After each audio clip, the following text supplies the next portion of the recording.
I wanted to go back to something you said a little while ago, like when somebody is, when your daughter's approaching somebody, you say look at the hands, look at the feet. I know a little bit about what you mean there. Kind of explain to folks what are some of those red flags or tells of what hands and feet could be doing that you need to Sure, kind of be aware of. sure. A linear path of movement towards you in any context, as far as the street goes, is should be a cause for all of your senses to be activated. What's behind me, what's beside me, where can I go to, where can I run, what do I have in my hands, what does he have in his hands, and why is this person approaching me? I have some pretty insanely famous friends, and people that have followed me on social media know who these people are. But being around them, one of them is a very famous singer, very famous. Being around them is surreal because you see these people who have immediate recognition with people around them. So you'll see somebody on the street that just looks at them and starts going that straight line, and everybody's acting.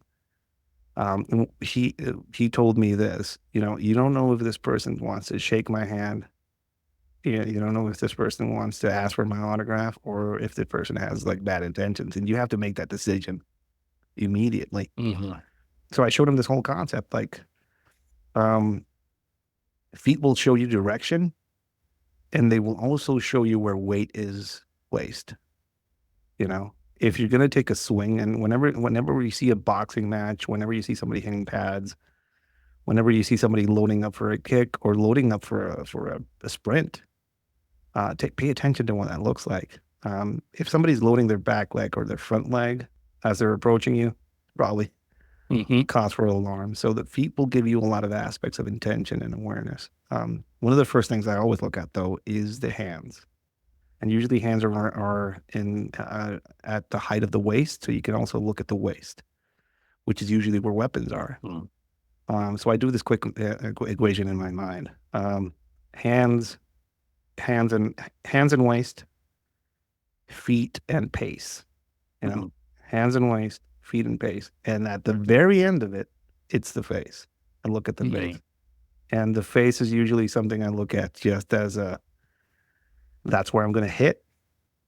That's where I'm going to hit this person. That's where I'm going to do damage if something happens, and that's what I don't want following me. Right. So that's how I kind of view that. Nobody can, like, if somebody approaches you and they want to kill you, it's going to be a pretty hard thing to kill you if they can't reach you, if their only weapon is their mouth to bite you. You know, they can kick you into traffic, but usually weapons will hide on the waistline, behind the back, armed in their hands, or just already in their hands. And that's usually something you'll find with weapons. A lack of symmetry in somebody's stance, somebody walking with a hand behind their back, just Hmm. not seeing two hands, having one hand not swing when they walk. A good example of this is Vladimir Putin. If anybody sees Vladimir Putin in a lot of these videos, he's always walking with a straight hand. His right hand's always straight, which indicates somebody that carries a gun or has training. He probably carries a piece wherever he goes, I'm pretty sure. I would imagine so.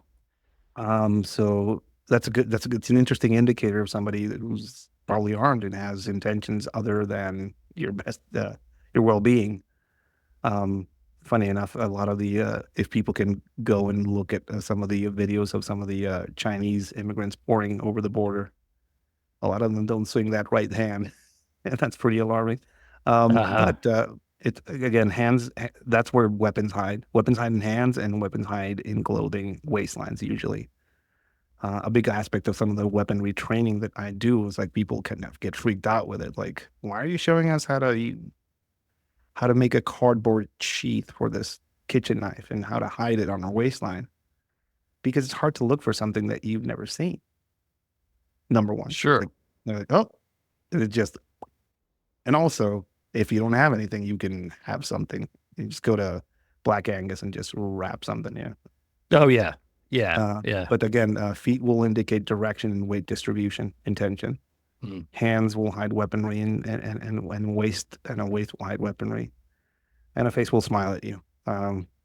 I remember seeing old videos of some of the Sparrow Hitman people and old videos of some hitmen in Eastern Europe, and some of them were training to shoot in assassination type styles. And one of the first things they teach them is to smile before they shoot because it disarms your victim. If you're like, Uh-huh. and it just blew my mind that these fucking predators had that kind of like mindset about it. So Right. hands and waist, feet and weight is what I show people kind of like basically to focus on. A lot of people have different concepts around it.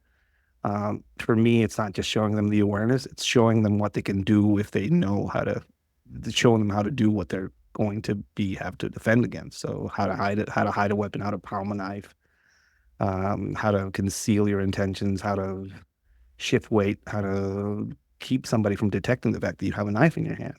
All of these things are built into awareness training for them. How can you detect something if you've never seen it or done it yourself? Hmm.